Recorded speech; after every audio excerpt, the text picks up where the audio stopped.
good, everyone, and welcome back to another reaction video. Today we are reacting to I Saw FNAF using one character. That's right. This was made by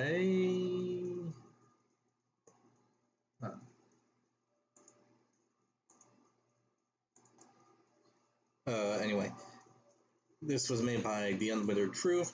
Link to the video is going to be down in the description below, so be sure to give him some love and support for the video that he made.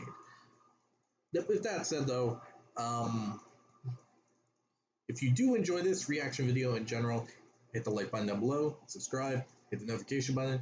If there's any videos you'd like to recommend that I should react to, put it down in the comment section below, and I'll react to it as soon as possible. This video was also suggested by Kaz, so yeah, I'm honestly a bit interested. How can you solve FNAF using only one character? Guess we're gonna find out. So yeah, let's get around into it, shall we? What does it mean to be broken? What about this yellow bear gives it supernatural So it's Golden Freddy. I was gonna suggest he was either Golden Freddy or Springtrap, but abilities greater than any other character we've seen in the FNAF franchise? And what does it have to do with this crying child? Today, I'm going to answer every one of these questions. In doing so, not only will we discover the truth to Golden Freddy, but we're finally going to put this broken timeline back together.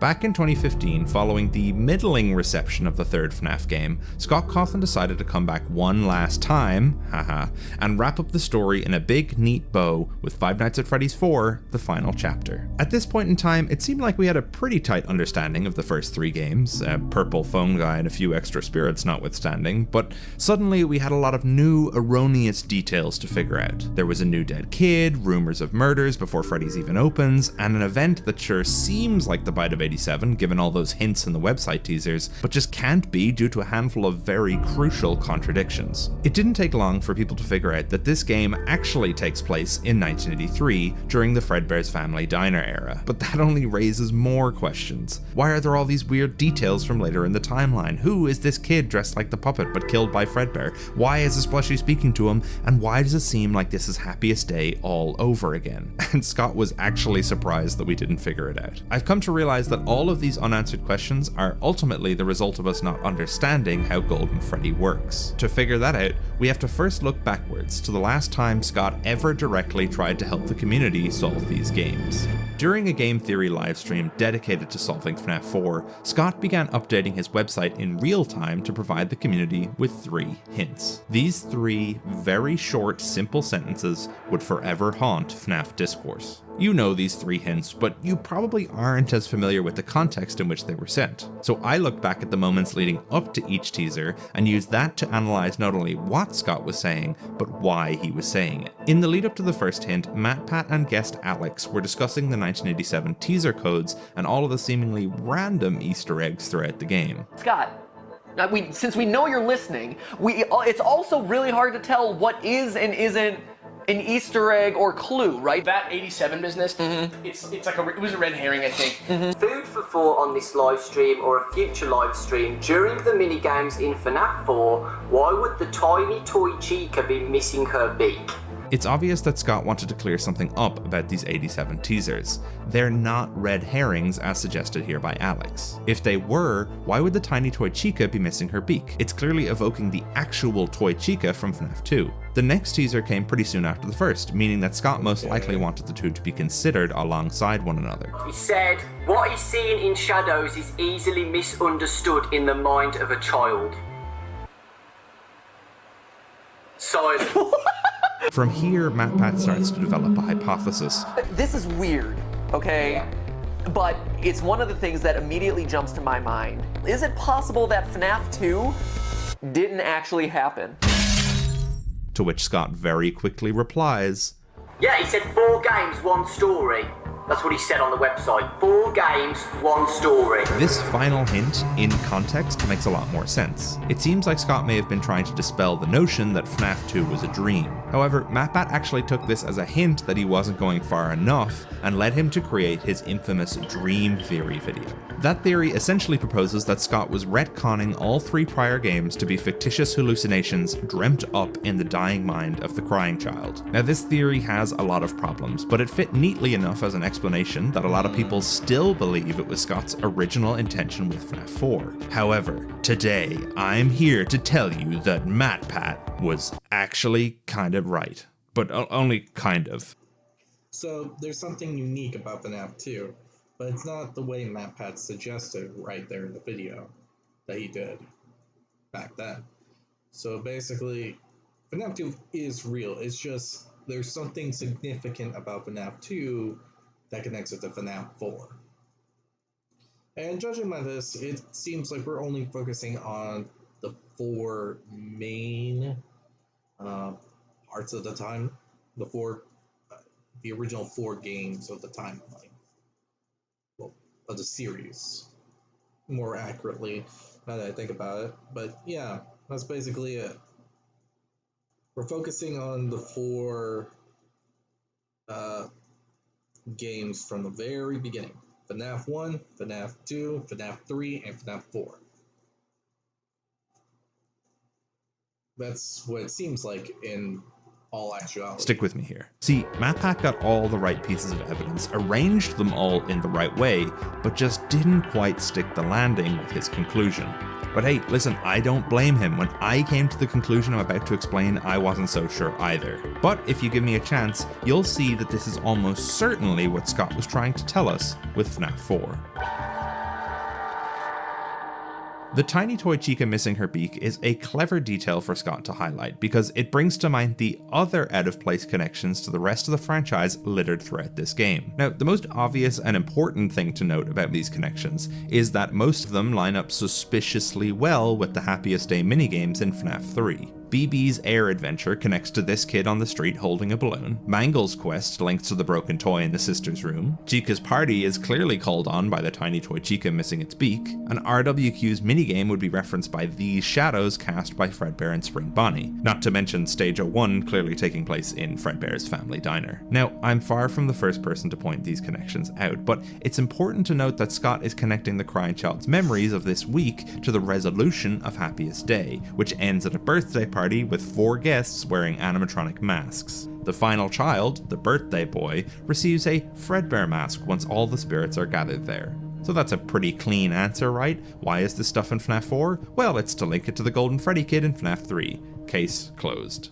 Except, obviously not, case back open, because the issue isn't why these things are here, it's how. Almost all of these examples are in some way out of place chronologically, given that this game takes place years before a lot of it should be able to exist. And those connections to Happiest Day aren't the only weird Easter eggs in the game. Other future nods include this kid calling their Spring Bonnie toy a finger trap, which is an obvious nod to the purple guy's fate. Willie A himself is seen here rocking the same fit as we see in FNAF 2's Save Them. This Susie lookalike with the tiny toys is striking a withered Chica Scarecrow pose, and this Foxy plush is as close to the teddy bear equivalent of out of order as you can get. And even still, there are more connections to future events, 2 in particular which we should analyze more closely. The first is what we hear from the pigtail girl outside Fredbear's 2 days before the crying child is bitten. You better watch out. I hear they come to life at night, and if you die, they hide your body and never tell anyone. The first, most literal interpretation of this dialogue would imply that the missing children's incident has already... Yeah, that's a bit specific. But it mainly seems like we're only focusing on the main, well, the original 4. So I'm going to try to put my mindset towards that time point. Like, it was only the first 4 games and all that. I'm gonna try. Already occurred, and that Fredbear's and Freddy Fazbear's Pizza are open simultaneously. However, this directly contradicts what we've been told about Fredbear's, that being it was a predecessor to Freddy's. In FNAF 3, Phone Guy refers to the Fredbear and Spring Bonnie animatronics as the classic suits, at the Freddy's where the MCI occurs, meaning that by the time of the missing children's incident, Fredbear's is long gone, and its star performers have been taken out of the spotlight and put into the new restaurant as side acts. But then what about all this Freddy's merchandise in FNAF 4? Checkmate. Well, as seen on the TV later that same day, the Freddy's gang are actually cartoon characters who act as the supporting cast for Fredbear. In the security logbook on a page dedicated to rebrandings which occur whenever PR disaster strikes, Mike draws the bloody mouth Fredbear as the mascot for the rebranded Freddy Fazbear's Pizza. On another page, which deals with exactly the same kind of PR complaints, Mike writes, "He tripped and fell on Freddy's teeth. Not our fault." All this is to say that the Freddy's brand is almost certainly the result of having to reorganize Fredbear's after the big bite. Fazbear Entertainment quickly pulls those canned prototypes based off their popular cartoon mascots and makes them the non-reputation destroyed stars of the show. Most likely, these playground rumors of animatronics coming to life at night are actually just, well, playground rumors. Scary stories dreamt up by the kids to spook one another. With that being said, much like the Mangle and the toy Chica missing her beak, this seems odd to be coincidentally true in the future, but baseless here in the past. And if you thought that was on the nose, we still have yet to mention the most glaring future forward reference in the entire game. Was that the bite of 87? I'm sorry, I just couldn't get through a FNAF 4 video without referencing this clip. In fairness, Mark's reaction here is understandable. To the average viewer, this is most certainly a good contender for the infamous bite we heard about back in FNAF 1, and Scott definitely knew that we'd think this. As already discussed, Scott even teed up the 87 connections throughout the marketing, but like I said, I don't think that was just to mess with people. Scott likes to be cryptic, and sure, he has some rug-pulling reveals in his games, like FNAF 2 not being a sequel, or Springtrap turning out to be the purple guy, but this? I mean, sure, it's a twist if you look really deep into the minigames and find this one TV with 1983 on it, but what? The twist is there's actually 2 bites? Okay. It'd be a strange choice to include all this stuff just to turn around and say, gotcha, none of that meant anything. But again, as we've concluded, these weren't just random red herrings. So what does it all mean? And if it's not dream theory, how could I suggest that MatPack was still kinda correct? Well, he took all this time traveling imagery to mean that these future events couldn't have actually occurred, and that this game was the only one which takes place in reality. But what if I told you that those future events did occur precisely because of what we see in FNAF 4, or more accurately, because of what the crying child sees. Due to the unique circumstances surrounding his death, this boy's memories begin to affect reality itself. This theory will not only explain FNAF Oh my god, are you serious? 4, but shows that when Scott wrote this game, he was playing 4D chess, simultaneously giving us the origins to the franchise and solving some of the biggest questions we had about the lore in one big fight.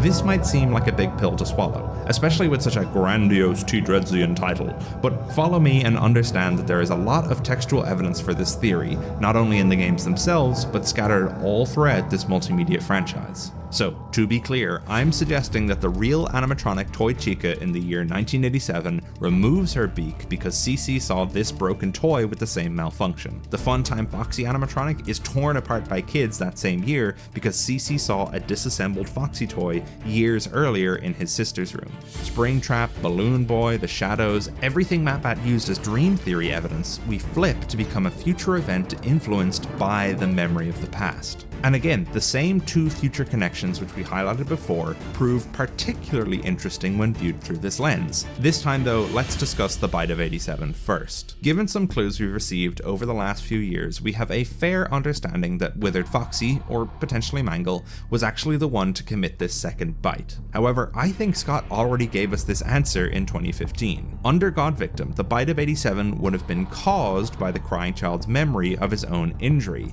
but the perpetrator would have been Foxy, because in his mind, that's who was actually at fault. Michael wearing the Foxy mask eventually gets warped by broken memories into Foxy causing the next bite in 1987. In the FNAF 4 teasers, there's even this image of Nightmare Foxy with the numbers 8 and 7 reflected in his eyes, showing us that this character witnessed the event firsthand. Furthermore, we have the 1987 Easter egg in FNAF 1, where inputting that year into the custom night gets you jump scared by Golden Freddy, indicating his ghostly relationship with this event. The connections between the Bite, Foxy, and Fredbears are actually further cemented in external media, specifically the week before. Now, admittedly, the books are dubiously canon, even the interactive novels, but I think the connections here are interesting nonetheless. On night 4 in Pirates Cove, you can receive a Fredbear's Family Diner ticket, stained with blood, but we have to wonder why this would be here. Maybe to draw our attention to the link between Foxy and the Big Bite. I mean, in FNAF 3, the Foxy's Kid spirit is even directly linked to the Fredbear Stage 01 minigame. Now, for that other thing I think the Crying Child influenced. This will almost be certainly controversial, but allow me to lay it out as plainly and simply as I can. 3 days before he's bitten, the Crying Child is prompted by the Fredbear plush to remember what he saw. Only moments later, we can see the purple guy in his one and only appearance in this game, lurking in a back room. In reality, William here is just helping an employee into their costume, but let's not forget that second, very important hint that Scott gave us on the GT livestream. What is seen in shadows is easily misunderstood in the mind of a child. Given that there have been playground rumors going around of people going missing and animatronics coming to life at night, I think that CC misunderstood what was happening in that back room. What I'm suggesting is that William Afton was inspired to start stuffing kids in suits because CC thought that's what he saw his father doing in the back room. Don't get me wrong, I don't think William was just a totally nice guy who CC worked into becoming a murderer, but I think his method of disposal was almost certainly brought on by CC's memory. But the real question is why and how can CC do this? Well, I think it all has to do with how he died. For a long time now, I and many others have believed that the Crying Child's death, though preceded by a bite, is unique when compared to the bite of 87. That event resulted in the victim losing their frontal lobe, but the same can't coincidentally be true for another separate event. Clearly, CC had his head crushed and... Oh. Scott Coughlin said on Reddit that CC did lose his frontal lobe, and nobody took note because it was a reply to a joke post. Got it. Here we have confirmation from Scott that CC did in fact suffer the same fate as Jeremy in the bite of 87. Now, I don't blame you if you're still not convinced. Maybe Scott was just goofing around and didn't think too hard about his reply. I thought exactly the same thing when I read it for the first time as well. But then, out of morbid curiosity, I went looking to see if anything could be learned about Golden Freddy if CC did in fact lose his frontal lobe, and I was shocked. In my research, I found several medical journals which listed the following as common complications for patients who have sustained damage to their frontal lobe: minimal to substantial memory loss, difficulty organizing information temporally, mood swings, changes in social behavior and personality, loss of acute motor function, sometimes resulting in paralysis, difficulties with impulse control, and speech and language production. I wonder if we have any paralyzed character who acts erratically, suffers from memory problems, and only speaks in short, simple sentences. Look, I know this might seem like I've cherry-picked some symptoms that fit my conclusion, but look it up for yourself. There is so much research done about this, and there is a staggering number of sources which cite many, if not all of these, as results of frontal lobe damage. What I'm saying is that if I could find this stuff, you can be sure that Scott Cawthon would have been able to when writing FNAF 4. If you want more in-game... True, but when you think about it that way, wouldn't like a lot of the other kids similarly be the same? I mean, really think about it. They're supposedly supposed to be spirits and or remnant and all that.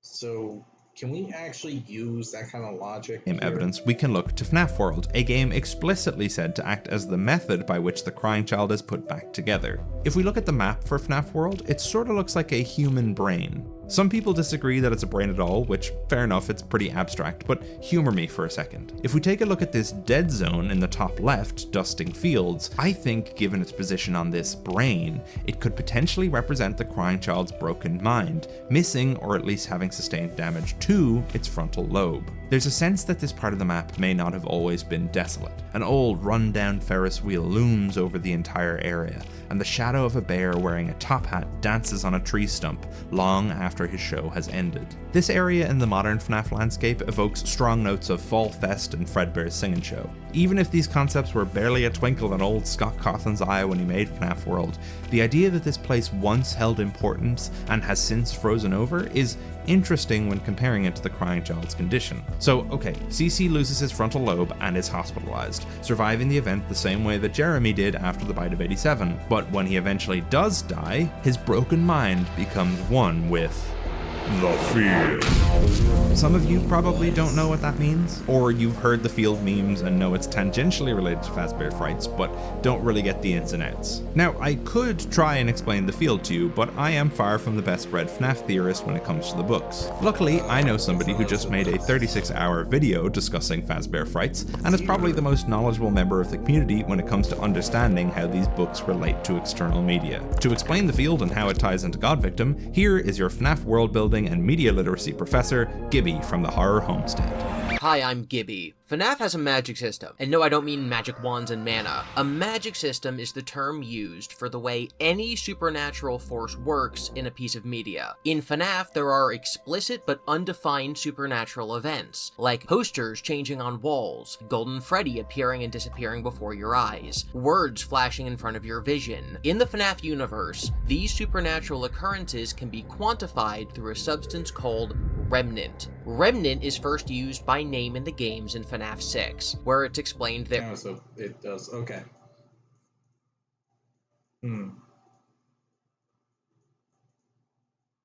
But yeah. I'm gonna be honest, I can't really say... Remnant is what leads to the creation of ulterior presence, or ghosts. The games do little to explain this further, but it is explained in the novels. In non-scientific terms, it's like the metal is haunted.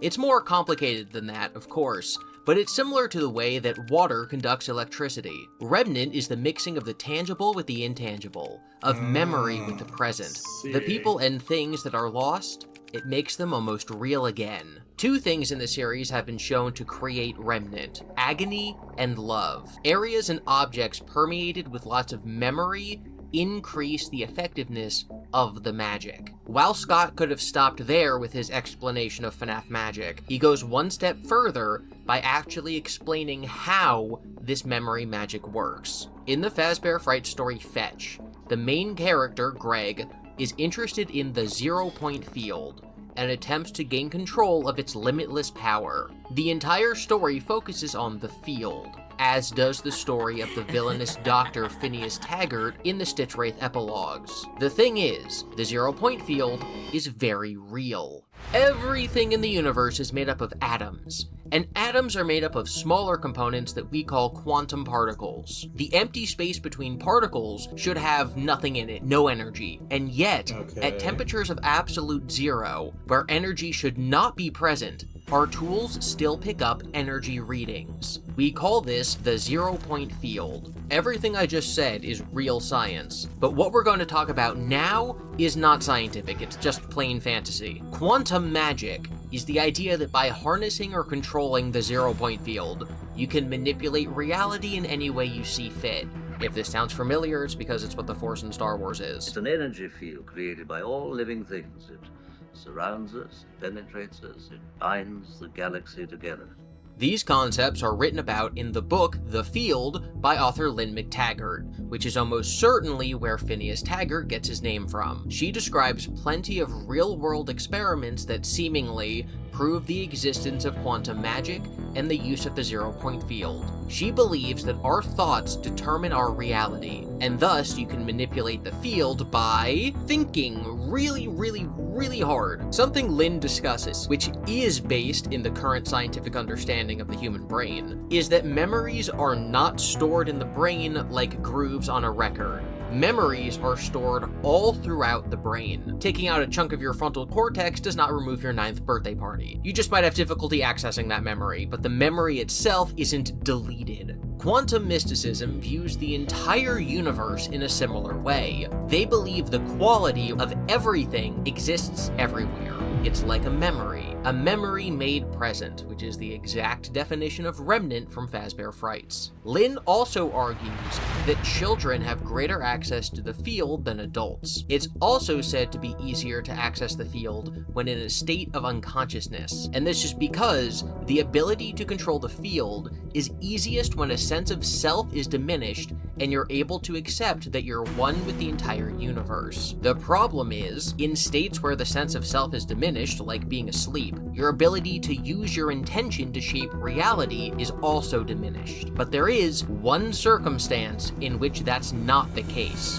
Investigators attempted to replicate the work of the Princeton Pear Lab using random event generators, but with one important twist. They had enlisted several patients with frontal lobe damage. The only person to have a greater than normal effect was a volunteer who had a damaged left frontal lobe. The volunteer's particular handicap could have given him a reduced sense of self, but a normal state of attention.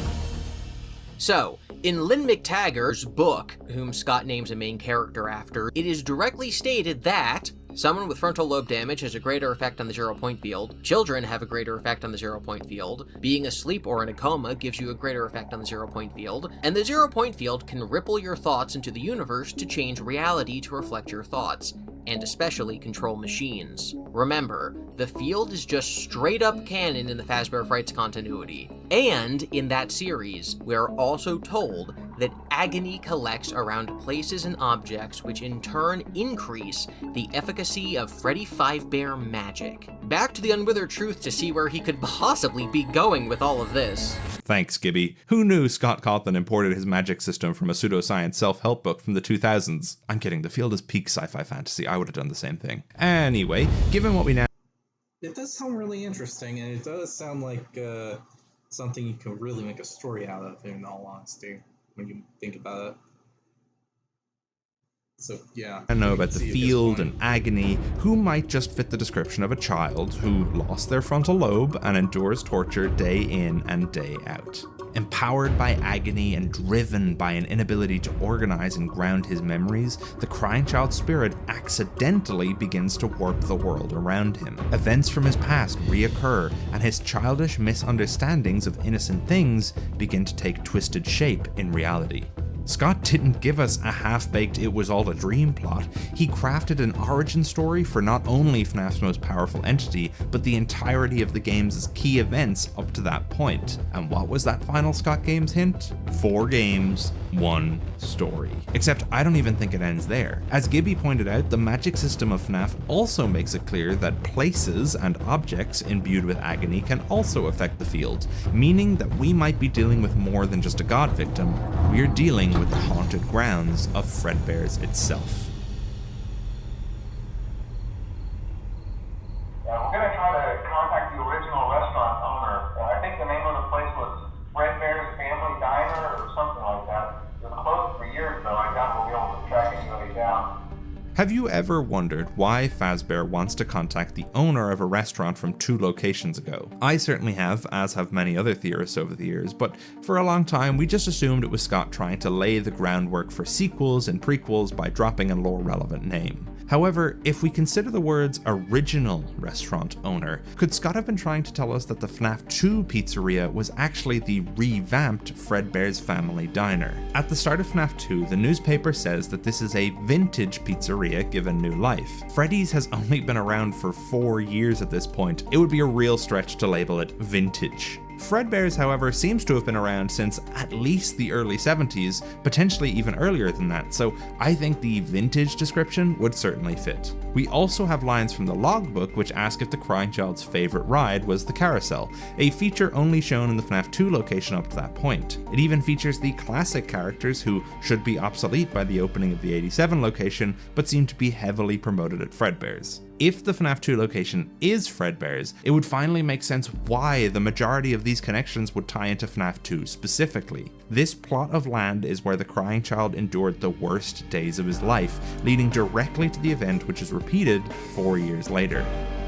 So, is this any better than Dream Theory? Am I suggesting that under God Victim, all agency is removed from the story? Well, no. See, God Victim may account for some of the finer details of the story, individual events or quirks of the series which Scott can paint with a more intentional brush, but that doesn't mean we lose our characters' agency. In Fazbear Frights, the characters are perhaps pushed in certain directions by the field's influence, but they can still act of their own accord 90% of the time. God Victim, in my opinion, is probably the cleanest explanation for FNAF 4 that we have, given that it ties not only into all the hints and Easter eggs in that game, but also lines up very nicely with what we know about the field and Agony from later entries in the franchise. If you're not a fan, fair enough, but I'd ask you to try re-examining the series from this angle and see if there might be any big, glaring things that I could have missed, anything I might not have mentioned. Oh. We're talking about the one other case scenario, because there is the theory that Golden Freddy has more than one soul in it, and it seems heavily implied when you consider the guidebook and all that.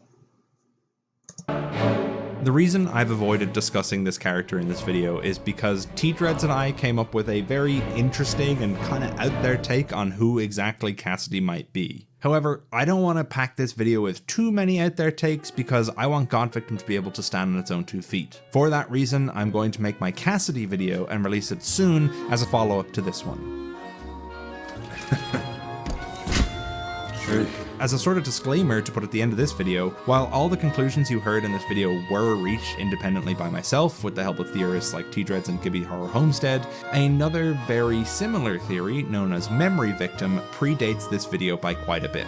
While the Reddit account which created the post has since been deleted, I want everyone to know that this post exists. When we originally started coming up with this theory, we were just not aware of Memory Victim whatsoever, and so the name God Victim took a life of its own, and now that's just what we call it. There's also this video by Cyrusquawks which was uploaded while I was making this video. It's really cool and discusses a lot of similar evidence to this video, but he reaches slightly different conclusions, which is great because it's important that we get as many eyes and minds on this stuff as possible. It seems that as a community we are finally ready to look at FNAF 4 in a new way, which might just get us closer to solving some of the greatest mysteries in the franchise. Anyway, make sure you're subscribed to my channel, and if you want to support what I do, consider joining as a member. If you don't, then it means I've failed at manipulating the field. Okay, so here's my thoughts. Oh, we did make a FNAF 2.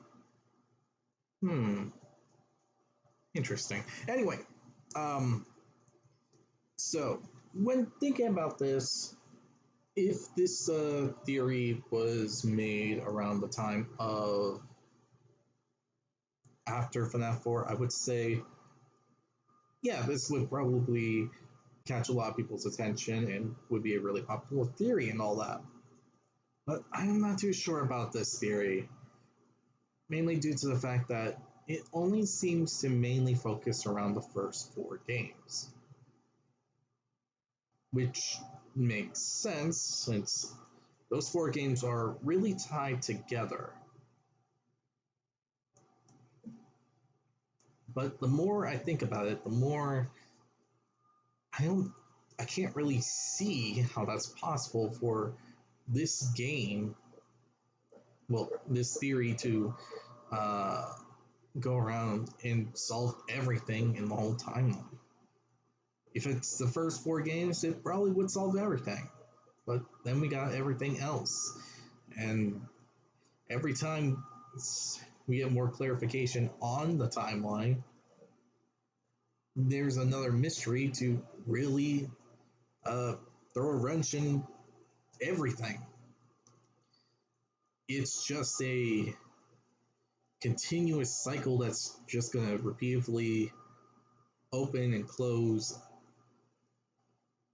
a lot of theories so that they can be retweaked or something else. But overall, I just can't say that this theory would probably fully lead us in the right direction. Sure, we have heard the power of remnants and all that, and the scientific and the use of the scientific process right here of a really good sci-fi concept. I'm gonna be honest with you, it would be really cool if we actually could see a movie like that. But yeah, main thing is that I'm not too sure this would exactly work.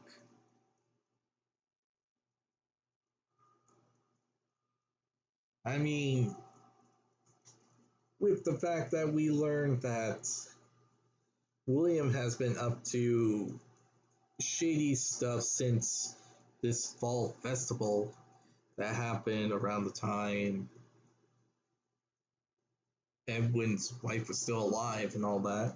So, at least I think it was. It's been a while since.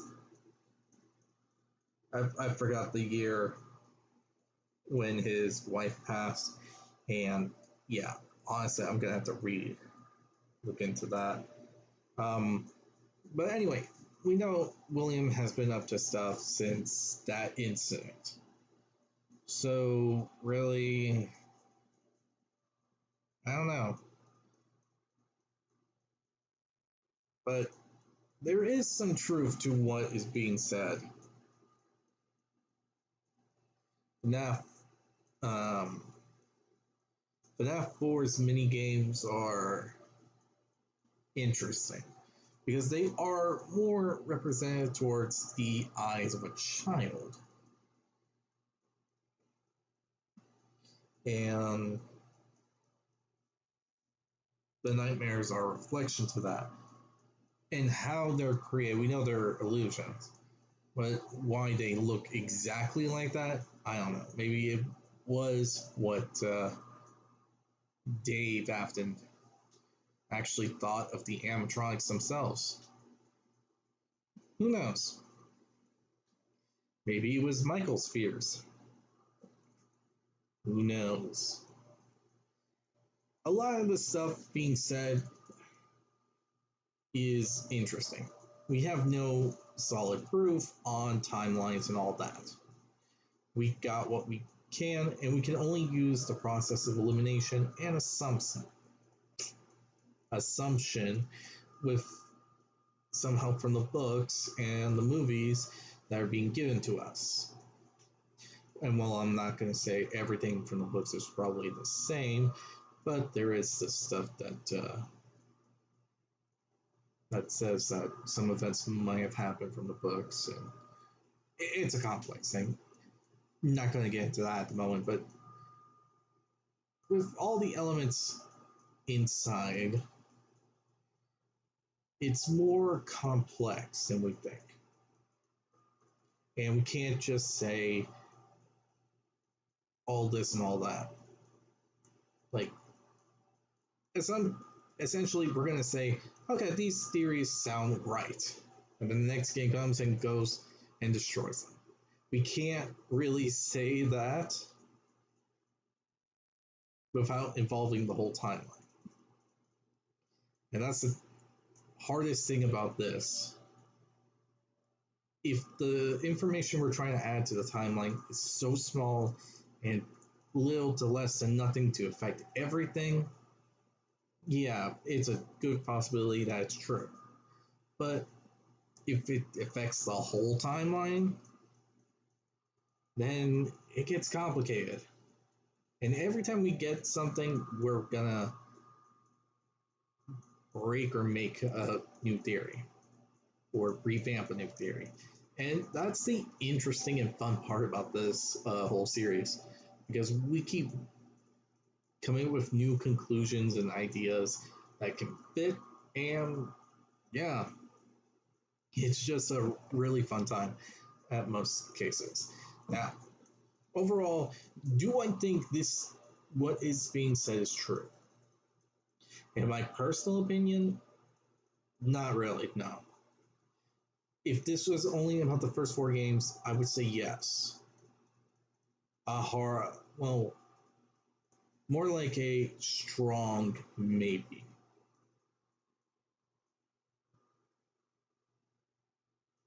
At the very least.